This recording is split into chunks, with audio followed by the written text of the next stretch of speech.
A furlong to go. FNX and Samrat, New York bred, still 1-2. Move Tahij has gone to the inside. It is FNX in front. Samrat is running a big one, keeps on fighting. FNX and Samrat come down to the line. FNX and Samrat. FNX in the Suburban.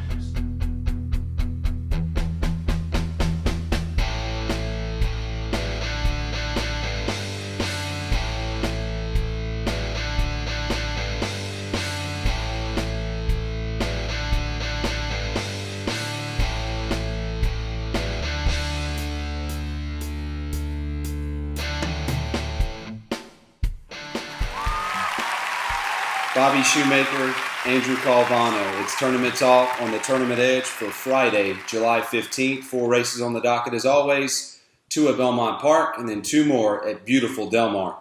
Andrew, let's kick things off at Belmont. It's race 9 on the card. It's a 12-5 claimer going 1 mile on the dirt for 3-year-olds and up. It's a field of 10 and the 9-horse Street Chief is 5-2 morning line.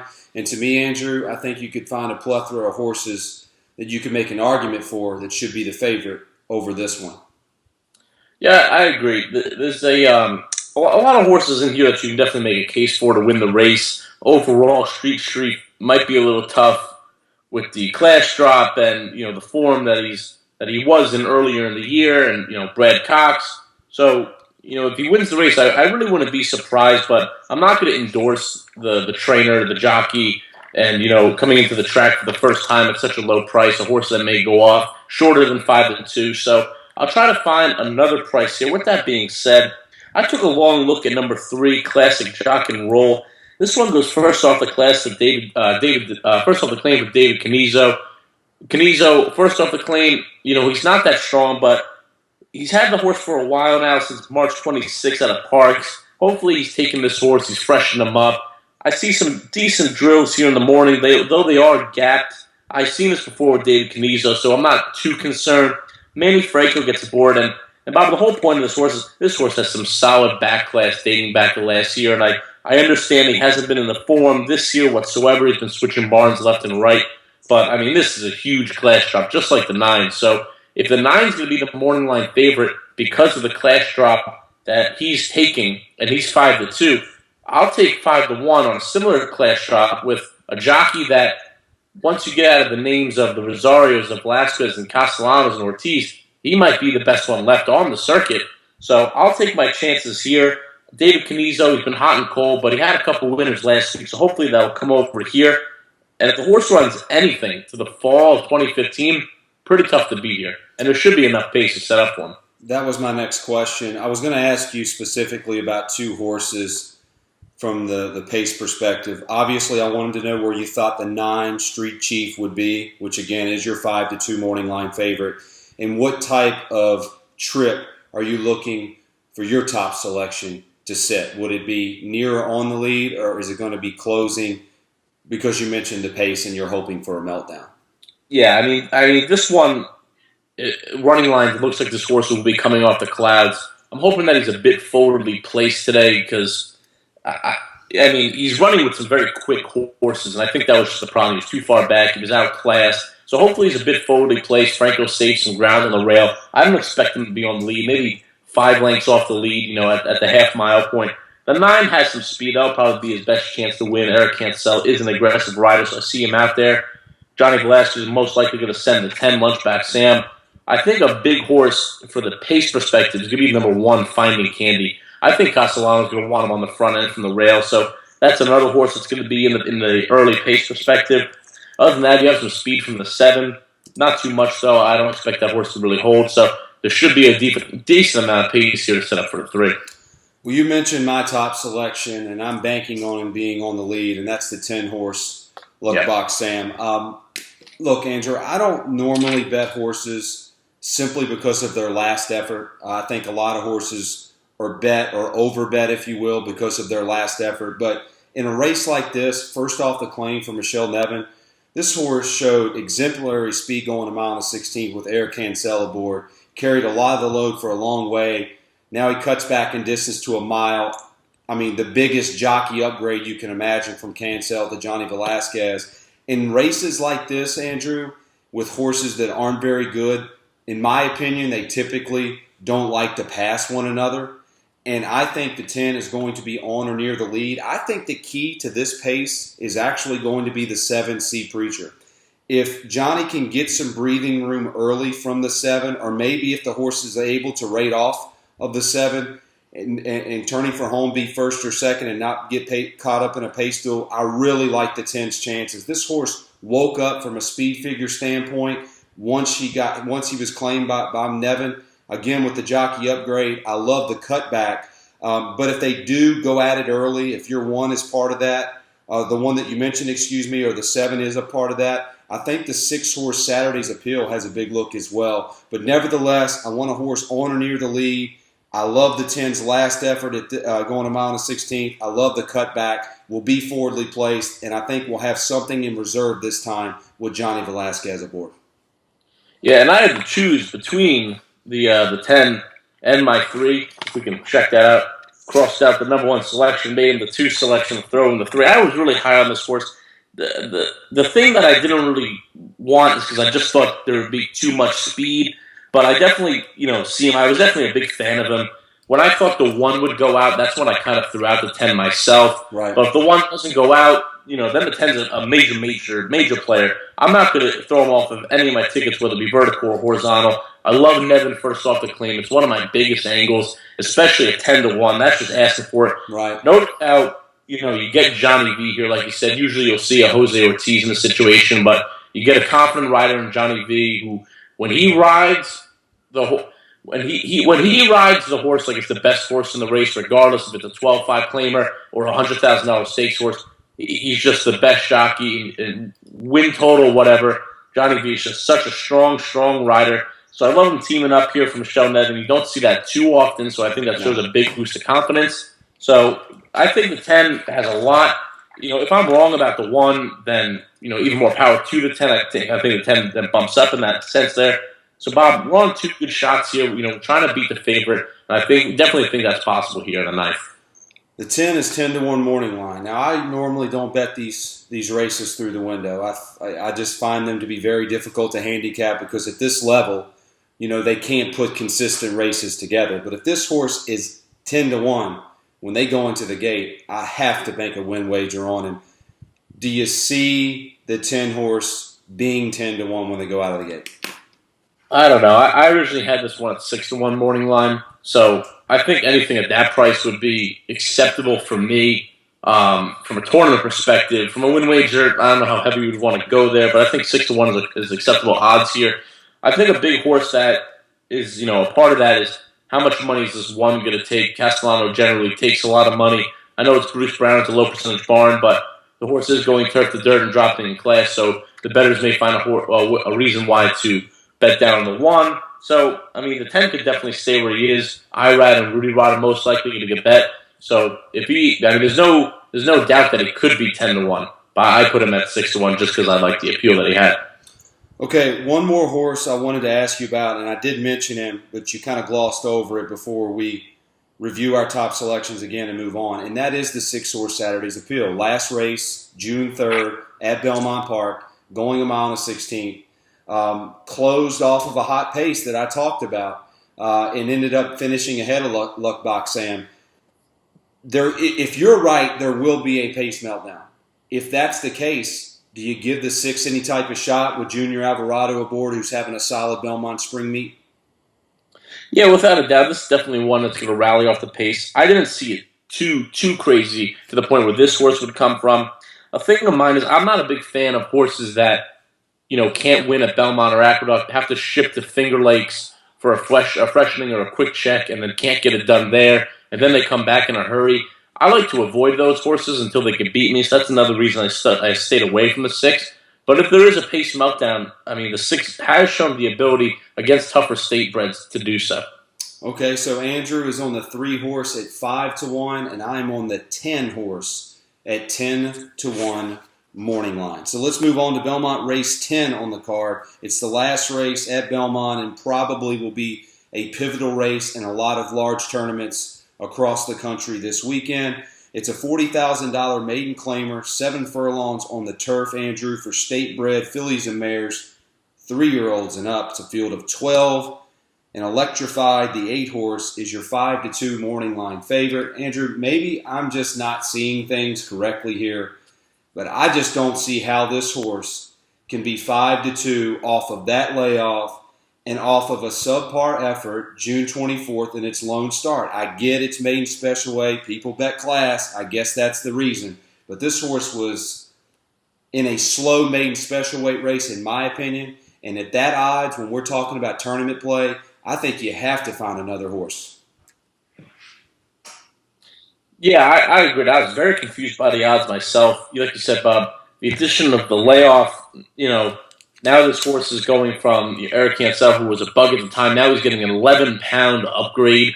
I look into that sometimes, and that's just huge. I think the reason why is it comes out of a sharp race with Full Tap, who went on to win some good races. The second place finisher, Wake Up Smiling, did not come back on Wednesday's card at Belmont at all. So maybe they're just going off the winner there.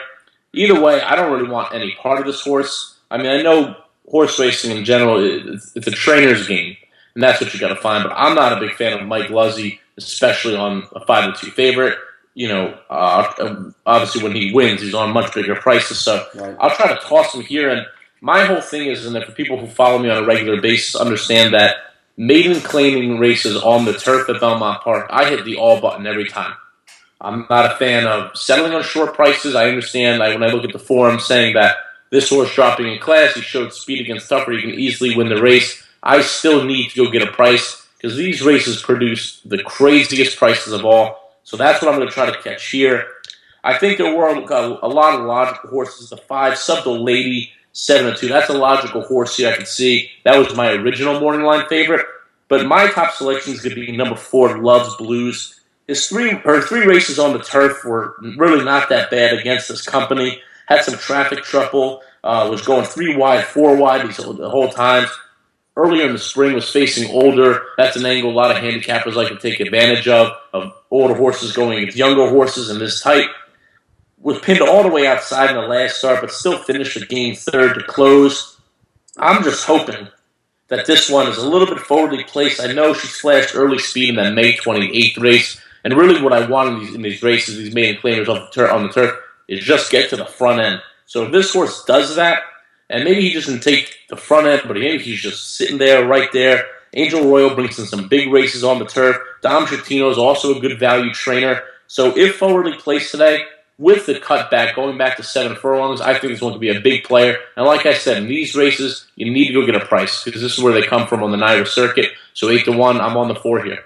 Andrew on the 4, Love Blues. Bobby Shoemaker on the 4, Love Blues. For a lot of the reasons you just mentioned, I read this as a big possibility of being a pace meltdown here between the 1, 3, and the 8. And I think the 4 could set a very nice trip second shelf and mow them down late. And I know that there is a hint of ability here with the 4, and the main reason, other than I thought it was going to be a high pace, that I took this horse was go back to the April 22nd effort at Aqueduct, which is the closest race he's had on the turf to this 7 furlong distance. I thought that's the best race he ran. I think he wants to be a one-run horse. Arroyo will provide value. I saw him hit a big one on Wednesday on the turf. Trip is going to be everything in here, as it is most times on the turf. But I think he'll set a good trip, and I think the 3 horses I mentioned in the 1, 3, and the 8 are going to come back to us. You mentioned the 5, Andrew. I tried to like the 5. I just don't think the 5 is fast enough. I think this is a race specifically where a lot of these horses aren't very good, and you need to look for a price. And I think we might even get an overlay because Arroyo's on this 4. I think Trip is everything. I think he's going to win the race at a nice price. Yeah, definitely. And Bob, it's been a while since we teamed up on the same horse. We almost had it last race, so it's good to see we're both on this one here. My thing with the 5 was I thought this one could show a little more speed. He flashed speed in the race dating back to November 6th, then bumped at the start and lost the rider last time, so discount that race against this company. If Linda Rice wants to send this horse, making that speedier against cheaper competition, Bob, how far do you said this 4 horse is going to sit second shelf, so you don't want a forwardly placed at all? I don't. I think this horse showed that the one race where the horse was allowed to settle and make one run, I thought it was more competitive in that race than it was the 2 mile and 16th races. Again, the form's very dirtied up here, Andrew, as most of these horses are. But from the numbers that I'm looking at on time form, it looked like that was his best effort. And I do want this horse second shelf. Now, obviously, when the horse is second shelf, he's most likely going to be in the middle of the pack. As I mentioned, trip is going to be everything. You're going to have to get lucky. But I do know this. I don't like the 8. I think he's the most vulnerable favorite that we've talked about on this show in a couple of weeks at least. And I look for something to beat him. And I know he's going to be up front. And there's at least 2 other horses that want to go to the lead. And I think he's going to be compromised off the layoff. And I look for what I thought was going to be the best horse coming from off of it. And I landed on the 4.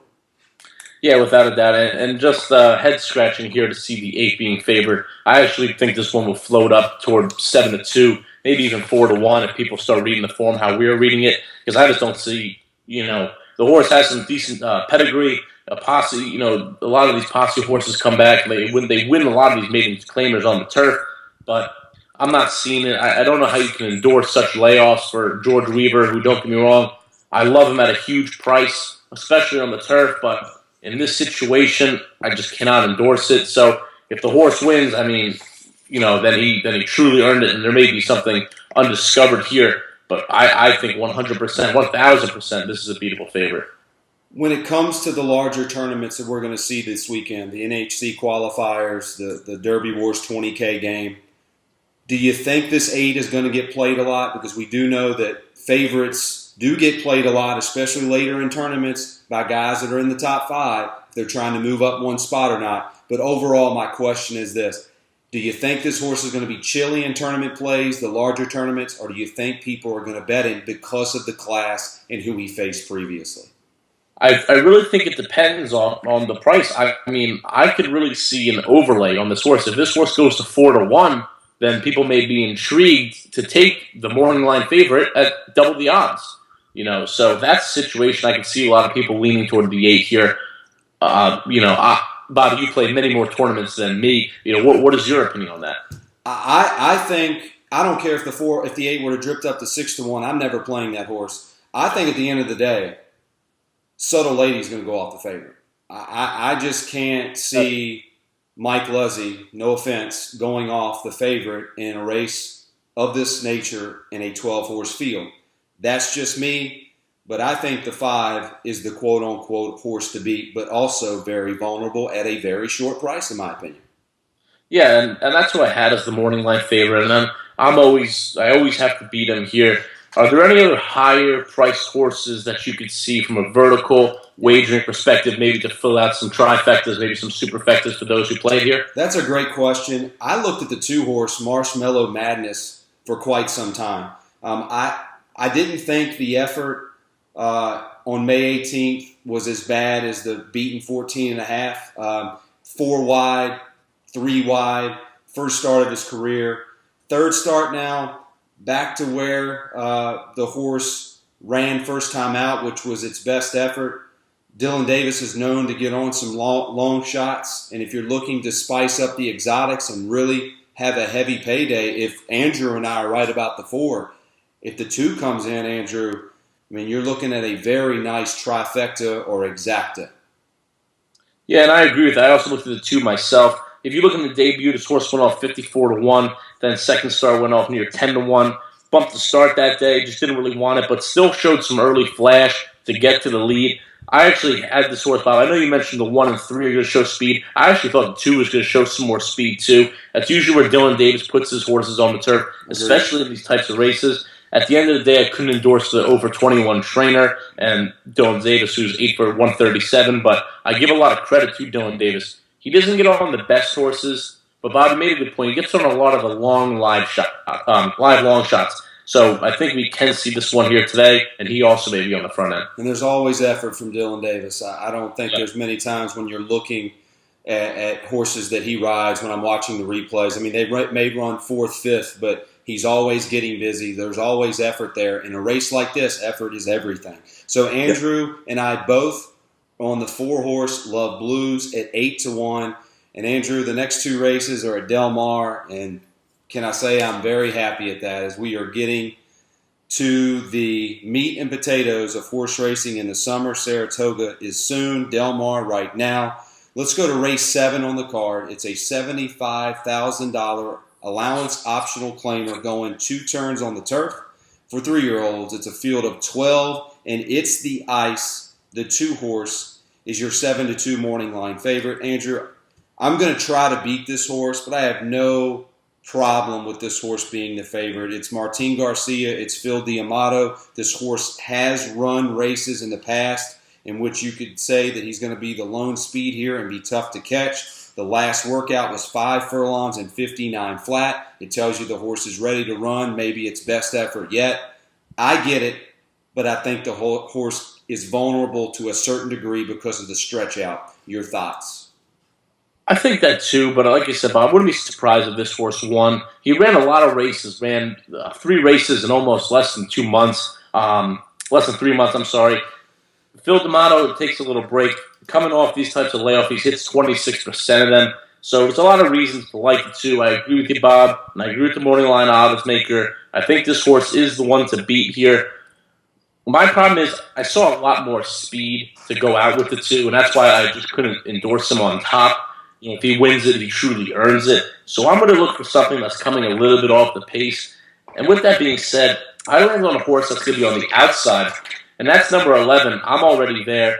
It's Flavien Prat. It's Jerry Hollendorfer. These 2 come off the layoff and get back onto the turf, stretching out that extra 16th of a mile. I'm not sure it would be too much of a problem. I looked at the pedigree. The pedigree is all set for that. The horse has only raced 3 times on turf.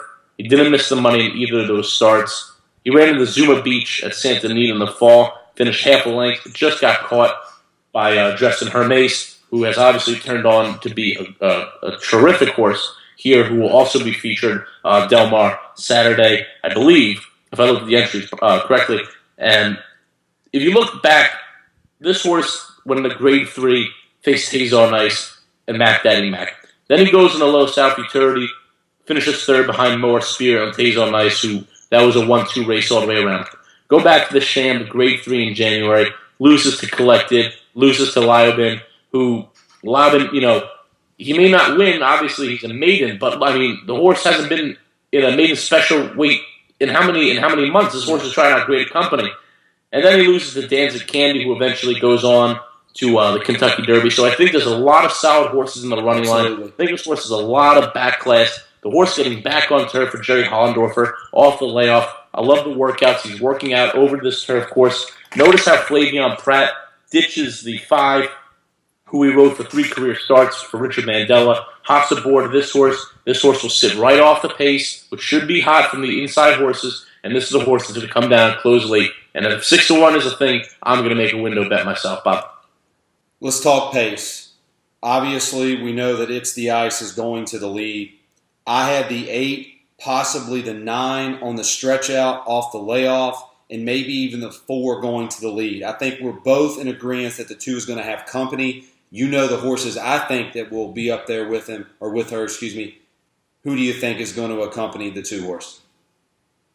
Yeah, without a doubt. So definitely the 4 is going to go out. That horse needs to go out. If you look back, that horse, you know, was off slow in that downhill turf course and didn't take to it. And Bob, you know as well as me and everybody else who listen to the show, that track is very unforgiving. The Santa Anita downhill course, obviously didn't like it. Gets on a flat mile, goes wire to wire, 20-1.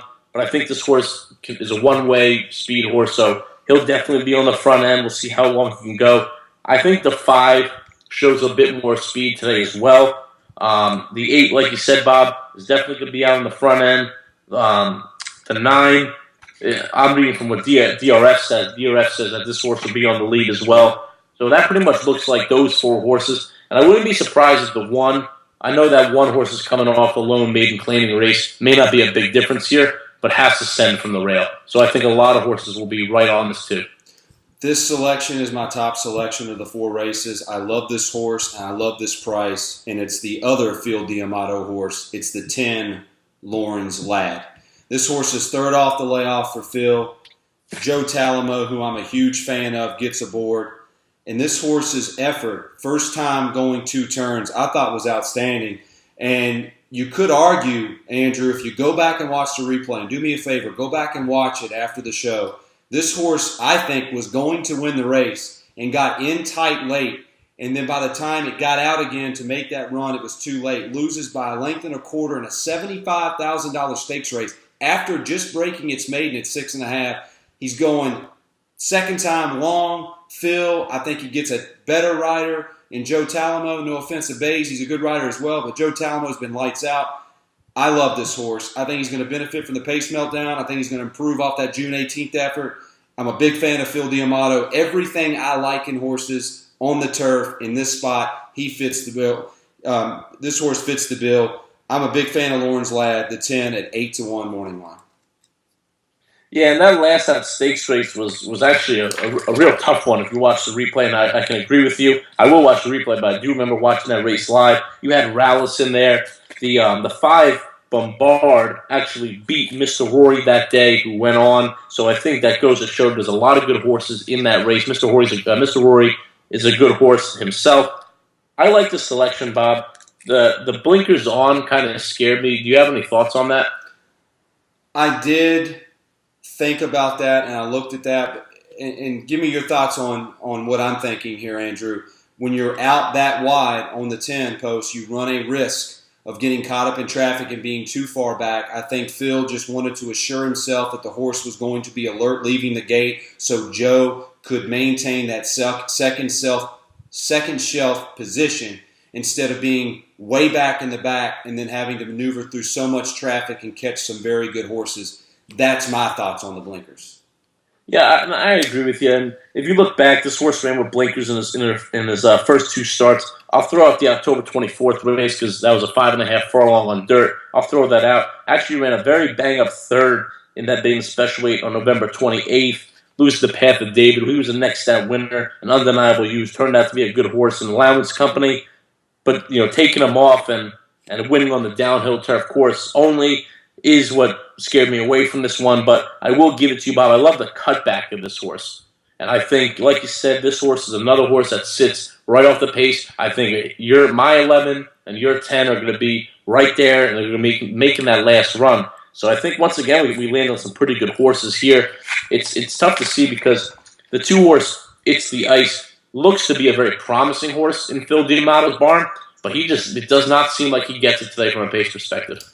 I'm hearing a lot of chatter about the 5-horse Bombard, who's fresh off his maiden victory, but looked very impressive in doing so. Look, I'm not saying the horse can't have a good future here, but it's not like he had an excuse May 8th, and I think maybe just found his race June 4th. I personally think very high water here, and this horse is going to need a race against this caliber before he's an impactful horse, but I'm hearing otherwise from other people that follow the California racing circuit. Your thoughts on Bombard, Richard Mandella, Gary Stevens aboard?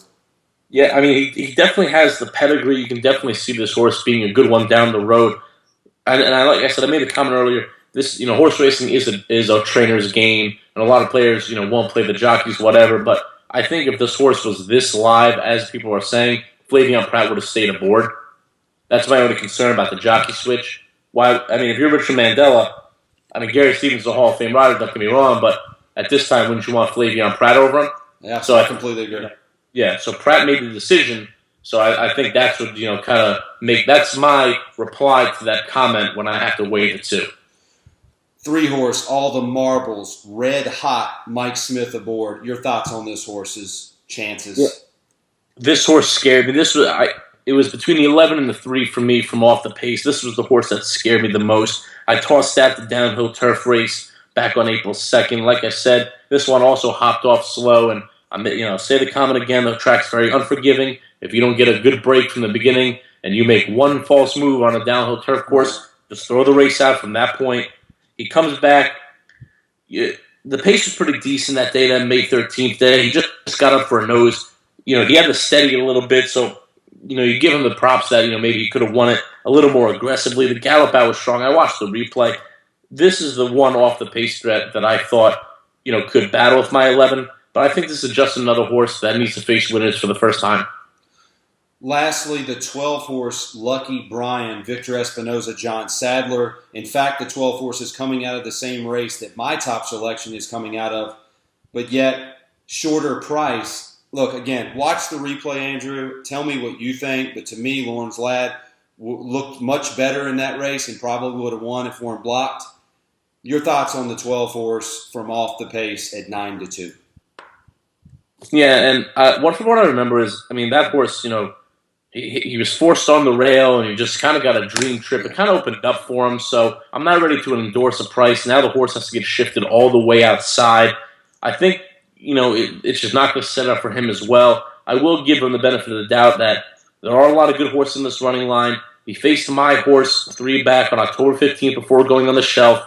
In his debut, he faced Justin Squared, who freaked on Preakness Day.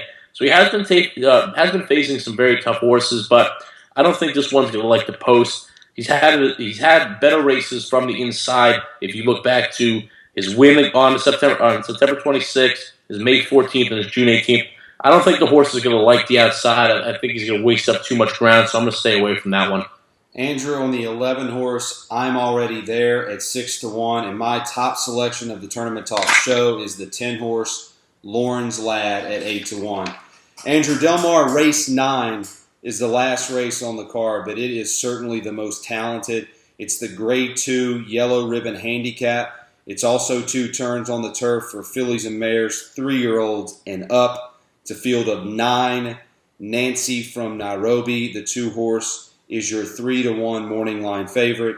In all honesty, Andrew, I think I have the same opinion about this favorite as I did the last. No problems with the horse being the favorite, the deserved favorite, but another horse that I think can be vulnerable at a short price, and I'm going to try to beat the favorite. Yeah, without a doubt, I think you have to here, and there's nothing really to knock on this horse. I mean, if you look back earlier in the year, winner of 4 straight out there at Santa Anita with a Bel Lescano, now gets a huge jockey upgrade to Mike Smith for John Sadler. This is a horse that'll be, sitting right there. He'll come off the pace and try to do his thing. I didn't see the race that quick, which makes me want to believe that this race could be one on the front end. With that being said, I'm going to go with number 3, Her Eminency. I really think that Tyler Bates sends this horse out to the front and just tries to steal this race. I mean, look who he's racing against. He comes out of that Grade 2 with Nancy from Nioba, faces 2 to Posse, 2 back in the Santa Ana, Paulina's Love, and that's just this year. Then in the fall, that big race, obviously, when she took down Miss Temple City. I remember I had that horse in 19-1 with Florent Giroux. So I think anything close to that performance, obviously, when you bring back your Grade 1 performance anywhere again, you're tough to beat. But I think anything mirroring that race is definitely the best in here.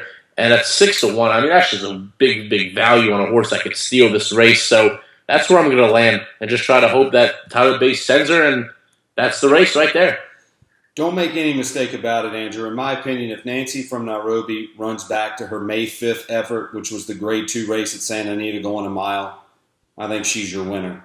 However, she's never been able to run a race of that caliber other than that race. And I think that's why the 2 is your 3-1 morning line favorite. You're on Her Eminency. I am as well. I mean, I've been a big fan of this horse for quite some time. And she's run 3 times this year, and I feel like you can make an excuse for all 3 of them. The February 20th effort, I loved her that day. She needed a race. I mean, coming off of a 133-day layoff, the race March 26th, which is what I hope we'll see from a pace standpoint, where she went to the lead. She ducked in the gap. She was then pulled and, just set a strong pace. She was ranked. I don't think she liked the trouble that she had early. She didn't run her race. And then the last race, which is really what I'm betting this horse off of, she should have won the race. I mean, she was steady twice. She was 3 wide. She then went 4 wide. She only lost by 3 1/4 lengths. To Nancy from Nairobi, that horse was much the best that day. I think she's going to get a good ride from Bays today, and I just think she's the most talented horse in the race. But I will say this, no more excuses. She should win on Saturday. I think she's the best horse. I hope that her troubles are not something that we're going to continuously see. If she's not troubled and she runs her race, I think she'll win. And at 6-1, I'll take that all day in any type of tournament. Yeah, and that's what I'm saying myself. And Bob, I watched the replay of the last race, and if you notice this one, if you go back and watch the replay, this horse looks her coat's very dark. You could tell that she was sweating through it, and obviously that's a bad sign, especially when you first go into the gate. So whether it was a hot day that May 5th of Santa Anita, or she was nervous. I know Barbara Bally on TTE is a physicality handicapper, and she knows much more about that than I do. But from the way I saw it, the horse was just really worked up before the race. I'm not sure how the warm-up went. And then the horse just steadies at the start, and that was it. This is a horse that, unless is on the lead or, a length and a half off it, isn't going to get a good trip. So, this one was compromised last out. So I'm going to throw that one right out. Hope that the class that she faced in the last two is tough enough, and that she goes back to that Queen Elizabeth race at Keeneland in October, runs that similar race, and is good enough to beat it here. And the price, it's just very hard to ignore. So I think a lot of things are pointing to the 3 here. Bob, is there anyone else that you saw that could have a big impact on this race besides the 2? This is probably going to shock you, and I know that this horse has been non-competitive for quite some time, but I took a long, hard look at Prize Exhibit. You want to talk about class. This horse has got class. The May 5th race, this horse was on or near, a extremely hot pace before she backed out of it. I don't see the pace being that hot today, and I think the horse could run in the money at a big price. Again, would be surprised if she runs poorly here, but I don't think she's as bad as what her recent form says. If I were to play a try in this race, which I'm not, I would include Prize Exhibit at 12-1 morning line.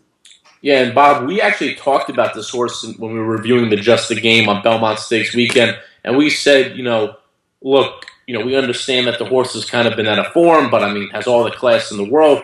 So how could you knock her? Bob, I believe she was 30-1 morning line that day. Now she goes off 57-1, but still, that's just hard to ignore on a horse that has such class. So I think, to fill her out with the the bottom half of the trifectas and superfectas is a great idea. I thought another interesting horse was the 8. She's Not Here. I'm sorry. That's the 7. The 7 horse I'm looking at there, and that's Queen of the Sand. Had a very good Gold Dakova over this course back in November 1st, and it's coming off a layoff of Patrick Gallagher today. The workouts look pretty decent. I think she's a big off-the-pace threat. Sure. If anybody or her Eminacy should be bothered on the front end. So I think that's another value play. Seems to love this course. 7 starts, 5 times in the money. And Gutierrez is aboard. So I think that's a nice value play that you can find underneath. But that's pretty much all I was looking at. Everybody else is logical, and you can pretty much make a case for everybody here. Yeah, I agree. So Andrew and I are once again on the same horse. It's the 3 horse, Her Eminency at 6-1 morning line, and if you get that, be very pleased with it. So that'll do it for this edition of Tournament Talk on the Tournament Edge. For Andrew Calvano, I'm Bobby Shoemaker, and as always, and until next time, good luck. Good luck, guys.